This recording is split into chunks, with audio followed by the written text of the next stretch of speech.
Labor's green dreams. He's largely oblivious to the concerns from farmers about transmission lines and wind farms. Here he is on Instagram. Renewable energy is now 42% of our energy grid, up from around 30% when we came to office. And big new investment figures showing that this year we could add around 7 gigawatts of new renewable energy. Now that would be enough to power 3.5 million homes. So we're getting on with the job. He says that like it's a good thing. But there's some good news for farmers in New South Wales who will now be able to raise complaints about renewable projects with the Energy Ombudsman. I asked the New South Wales Farmers Federation President Xavier whether this was a breakthrough. Look, it's really good to finally see the government recognise the need for a fair, independent and effective avenue for rural families and farmers in particular to address the issues that are just legacy now with renewable developers. It's just been an unholy rush and there's just an extraordinary backlog of issues to resolve.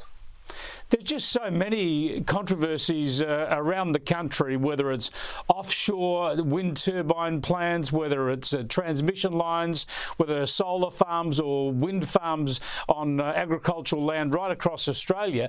Why would an ombudsman help? How can that help? Surely this is just going to be another process to get ticked off. They hardly have any teeth, do they?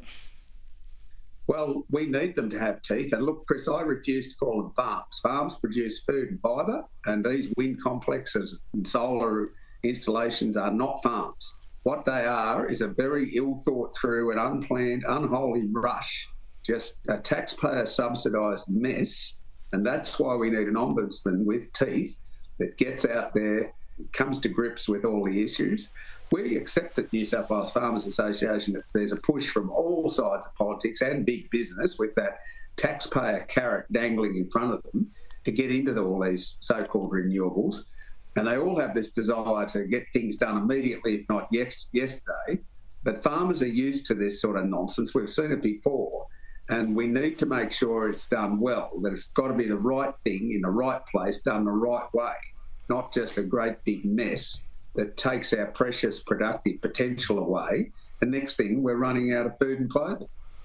Yeah, it is a mess at the moment, there's no doubt about it. And you're right, governments around the country are ploughing into this stuff big time. Now, so you've got the Ombudsman now able to look at this in New South Wales. The Ombudsman in New South Wales, the Energy Ombudsman, is Janine Young. I had a look at her website. She's pretty woke and into social justice and all this. So good luck getting her to sort issues out for you. But of course, there are so many battles in other states as well. And at the same time, you've got the Federal Climate Change and Energy Minister Chris Bowen telling the country that all is going swimmingly in this renewables transition. I mean, it's not, is it? When is reality going to confront the federal government and the investors in this stuff? Because communities are so angry about this from coast to coast.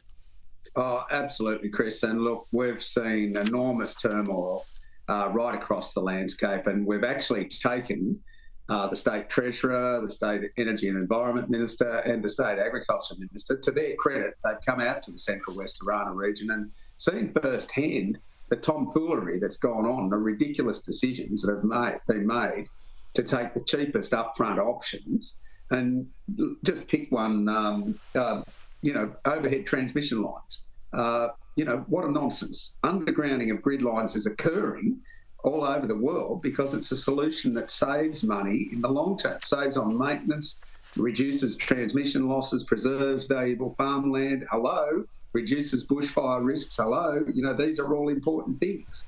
Well, where are the agriculture ministers then? Where's the federal and the state agriculture ministers around the country? They should be on your side. They should be after protecting agricultural land and regional communities and regional landscapes. They should be on board with you, but they seem to be going all in on the renewables transition as well. Oh, definitely the federal minister's just been hijacked by, you mentioned Minister Bowen a minute ago. But look, the state minister has, to her credit, been very engaged. And I think she was the reason we got the State Energy and Environment Minister and the Treasurer to come out and have a look at the mess. And so now we've got this ombudsman in place, this announcement. We've still got to see them perform, as you referred to. But we know we need this effort. We know we need this ever-expanding global effort around energy generation, but we also have an expanding population that needs food and clothing. And so as we speak, these complexes are doing things as farmers that would be illegal. They are clearing trees, they are changing the landscape, changing the water runoff, hills and mountains. They're doing all sorts of things because of some pseudo-moral imperative that we must headlong rush into renewables. Yeah, you are so right. You are so right. The way that bush is cleared for wind factories or solar factories or transmission lines would never be tolerated.